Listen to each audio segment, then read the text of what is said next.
Séptimo discurso. Nueva York y la libertad. La libertad es uno de los valores que definen, por excelencia, a esta gran ciudad, fundada y desarrollada por hombres y mujeres que huían de alguna clase de opresión o de intolerancia. Aquí llegaron los holandeses huyendo de la persecución religiosa y los independentistas irlandeses. Esta ciudad dio cobijo a los afroestadounidenses que escapaban de la esclavitud en el sur, a los judíos perseguidos de siempre en Europa, a los italianos que veían en esta tierra los signos de una vida más próspera. Aquí buscó refugio el gran José Martí para organizar la lucha por la libertad de Cuba. Y desde aquí escribió: la libertad es la religión definitiva. Y la poesía de la libertad, el culto nuevo. Ella aquieta y hermosea lo presente, deduce e ilumina lo futuro, y explica el propósito inefable y la seductora bondad del universo. Aquí habrían de desembarcar los perseguidos por el fascismo y hasta aquí llegaron, en tiempos más recientes, asiáticos, latinoamericanos y africanos amenazados en sus lugares de origen por la peor de las opresiones, que es la opresión del hambre. La tradición libertaria de Nueva York era ya una realidad hace más de un siglo, cuando la República Francesa regaló a Nueva York la Estatua de la Libertad para que, desde este horizonte, diera la bienvenida a los inmigrantes de todos los rincones de la tierra. El monumento era, además, un gesto de reafirmación de los valores republicanos en una Francia aún acosada por los intentos de restauración monárquica y un símbolo planetario de la fraternidad que nos debemos los humanos. Del ejercicio de la libertad por millones de individuos surgió el otro valor que da rostro a esta urbe. El de la pluralidad y la tolerancia, el de la convivencia pacífica y fértil entre personas de distintas etnias, ideologías, religiones y colores. En esta isla coexisten los sonidos de decenas de idiomas y esa diversidad lingüística, lejos de condenar a sus hablantes a la incomprensión, los ha llevado al entendimiento.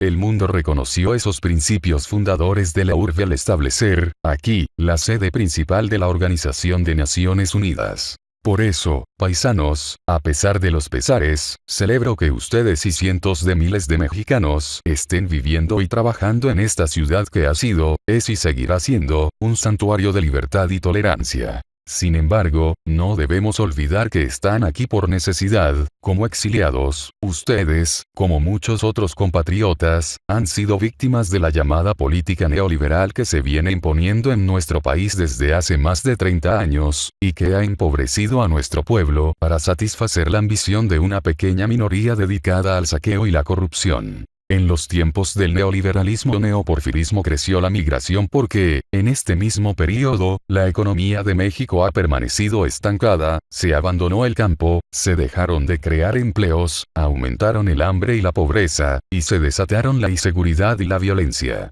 La migración es la prueba más clara y dolorosa del carácter excluyente del modelo neoliberal. Ustedes están aquí porque en vez de padecer en nuestro país o de tomar el camino de las conductas antisociales, decidieron emprender un éxodo en busca del bienestar y la prosperidad. Gracias a ello, ahora ustedes ayudan a sus familiares y esas remesas de dinero, que suman más de 24.000 millones de dólares al año, sostienen, en buena medida, la economía de México. En esta paradójica y amarga realidad, mezcla de heroísmo y desdicha, ustedes deben ahora enfrentar una nueva circunstancia: la amenaza y la persecución de migrantes anunciada por Donald Trump. Y este es el principal motivo de nuestra visita. Venimos a expresarles nuestro más absoluto apoyo y solidaridad.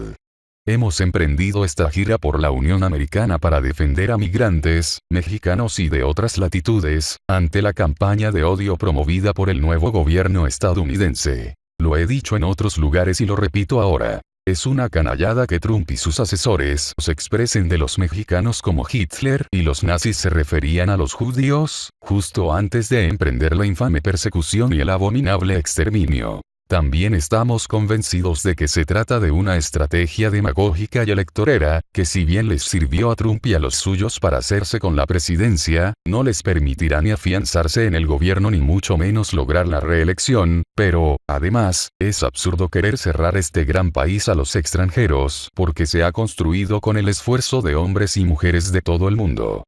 Sin los migrantes, Estados Unidos no podría competir industrial y comercialmente con Asia o con Europa. Es más, gracias al trabajo y talento de quienes han llegado de otras latitudes, Nueva York ha superado a Londres como centro financiero mundial, y a París como cuna de movimientos artísticos. No obstante, la campaña de odio contra mexicanos y extranjeros está calando en sectores conservadores y debe ser contrarrestada con argumentos de índole económica y social y, sobre todo, con la invocación del principio universal de la fraternidad. Hay que aclarar a los trabajadores y empresarios estadounidenses que si ellos están padeciendo por problemas económicos, no es por culpa de los migrantes. Las crisis, aquí y en el resto del mundo, se deben, en lo fundamental, a la mala distribución del ingreso y de la riqueza. Hay que convencer y persuadir a los estadounidenses manipulados por la campaña de Donald Trump de que lo de Estados Unidos primero es una falacia. Que por encima incluso de las fronteras nacionales están la justicia y la fraternidad universal. Debemos emprender acciones dirigidas a concientizar a estadounidenses de buenos sentimientos que han sido engañados por la campaña de desprecio hacia mexicanos y extranjeros. Vamos a contrarrestar la siembra de odio con información que producirá y difundirá nuestro movimiento en todos los estados de la Unión Americana. También hemos venido a Nueva York para entregar una denuncia ante la Oficina de Derechos Humanos de la ONU por la campaña de odio contra los mexicanos, y por las órdenes emitidas por Trump para iniciar la construcción del muro en la frontera y endurecer la persecución de migrantes de diversas nacionalidades. Pero la razón más importante de este viaje y de este encuentro es decirles que en México estamos luchando para acabar con la corrupción y la impunidad, y que con ello vamos a lograr el renacimiento de nuestro país. Con un gobierno democrático y honesto, ustedes y millones de migrantes podrán decidir libremente si se quedan aquí o regresan a México, donde tendrán garantizado el trabajo, el bienestar y la seguridad. Nuestro país y nuestro pueblo están pasando por un mal momento, pero la crisis será transitoria y tendrán que venir tiempos mejores. México tiene muchos recursos naturales y un pueblo bueno y trabajador. Solo falta, y está por llegar, un buen gobierno, democrático, justo y honesto. En estos tiempos de adversidad, cuando la opresión gobierna en ambos lados del río Bravo, ustedes resisten y siguen contribuyendo con su trabajo, sus cualidades y sus principios, al desarrollo de los dos países.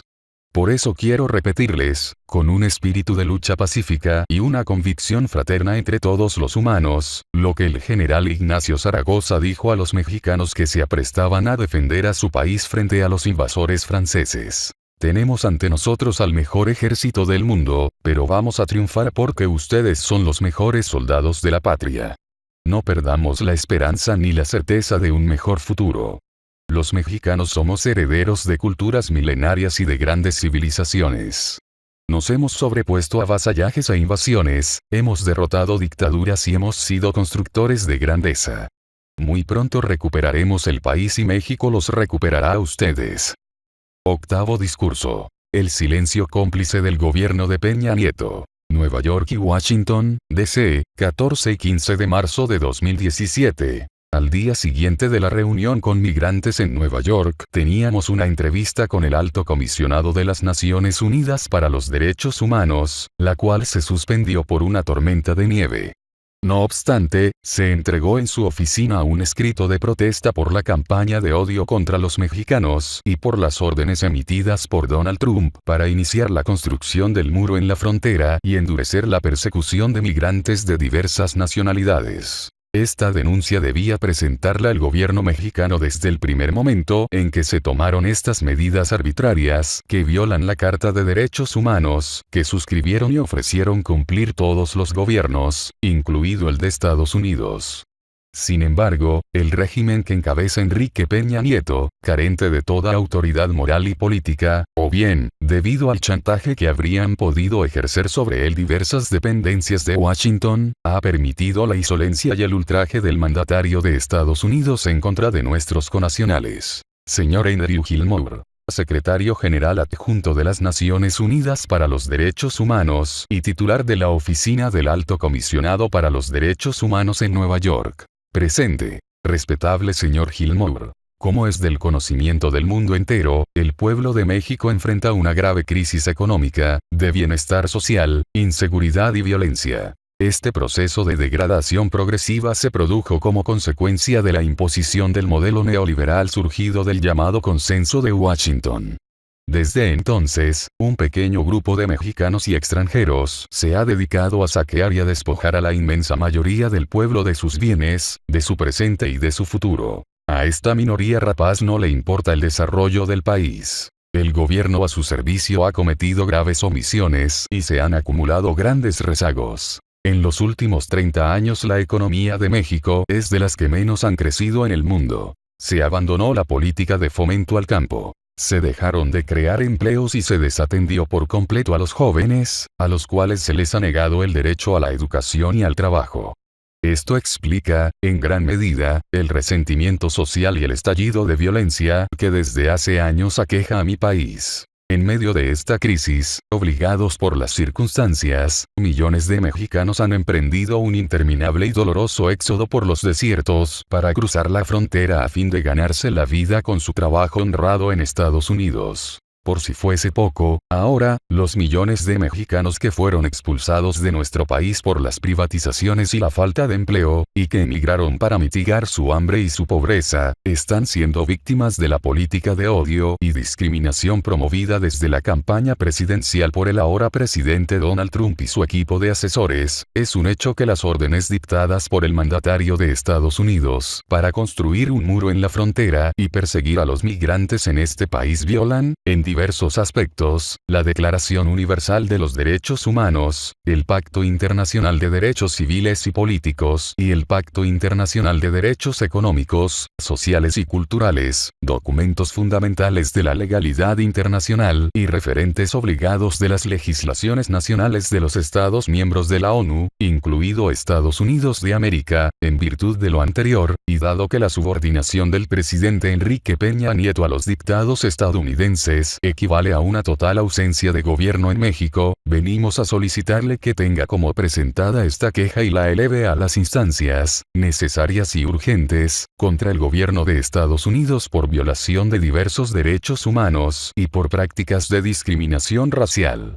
No debemos olvidar que un titán de las libertades, el presidente Franklin Roosevelt, promotor de la creación de la Organización de las Naciones Unidas, proclamó 4 de los principios fundamentales que luego habrían de ser codificados en la Declaración Universal de los Derechos Humanos. La libertad de palabra, la libertad de culto, el derecho a una vida sin miseria y el derecho a vivir sin miedo. Es pertinente contrastar, con estos antecedentes, el tremendo retroceso que significan la política de odio y la exaltación del chauvinismo que caracterizan al presidente Donald Trump y a su equipo de colaboradores.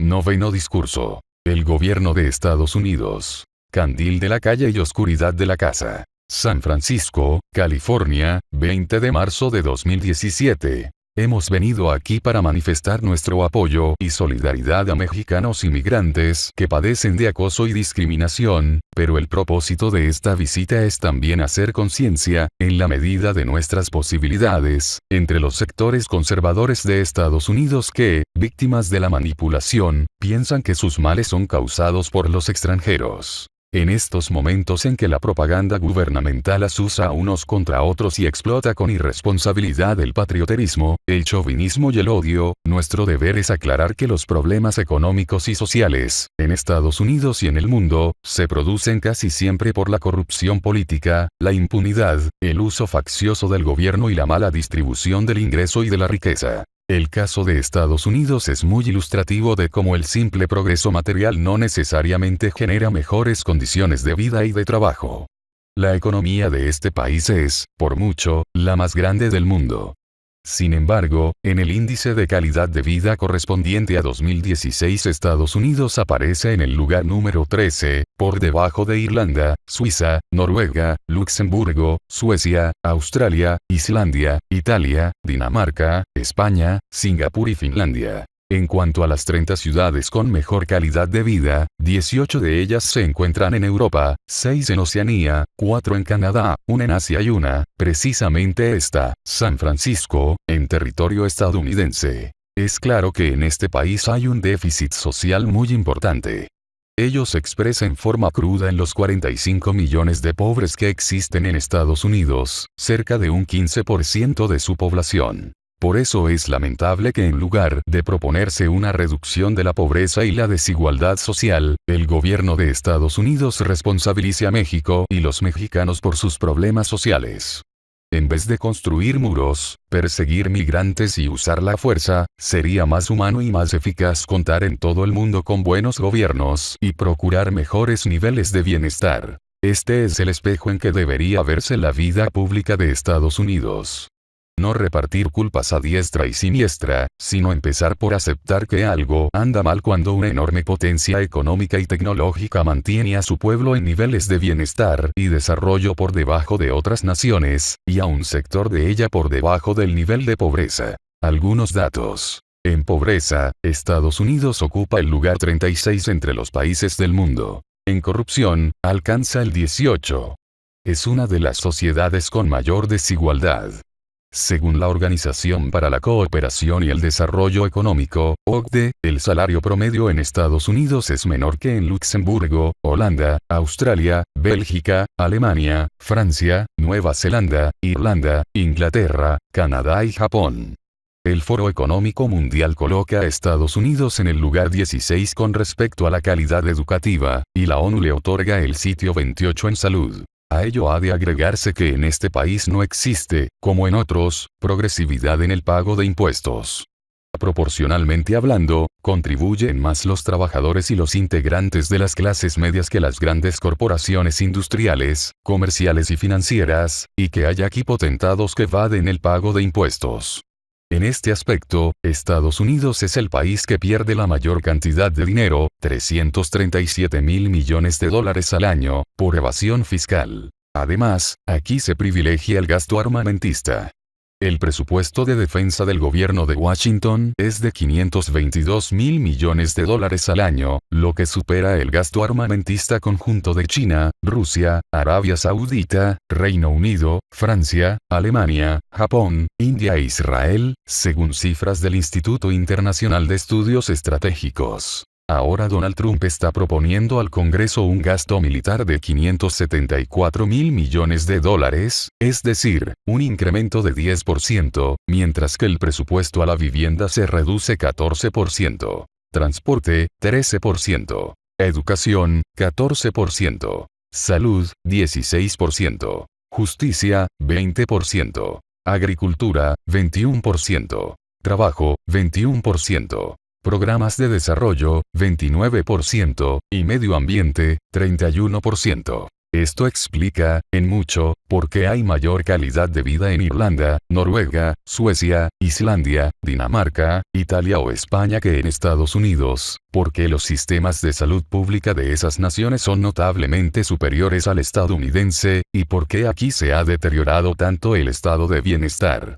Esto permite comprender también por qué en este país no existe el derecho a la educación pública gratuita en todos los niveles escolares. Luego entonces, ¿por qué en vez de culpar a los migrantes no se habla con la verdad y, lo más importante, por qué no se cambia la actual política económica para dar prioridad a las necesidades materiales y espirituales de los habitantes de esta gran nación? La historia misma de San Francisco muestra hasta qué punto es posible una transformación social orientada por el afán de un mundo mejor. No es casual que sea esta la única ciudad estadounidense que figura entre las 30 con mejor calidad de vida en el mundo. Y significativamente, la ciudad debe su nombre a Francisco de Asís, el diácono que rechazó la opulencia material y consagró su vida a la búsqueda del bienestar verdadero. Pero aunque San Francisco es una ciudad plural y muy humana, un auténtico santuario de la libertad y la tolerancia, no dejemos de hacer conciencia entre quienes han sido manipulados por la campaña que busca estigmatizar a mexicanos y extranjeros en general.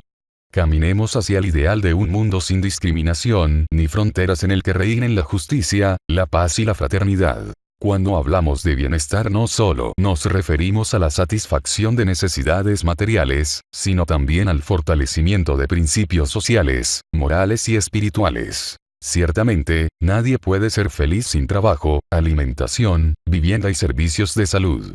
Toda persona en situación de pobreza se ve obligada a resolver su subsistencia antes de ocuparse de tareas políticas, científicas, artísticas o espirituales. Pero el sentido de la vida no debe reducirse únicamente a la obtención de los satisfactores materiales. No debemos reducir nuestra existencia a la posesión y la acumulación de bienes.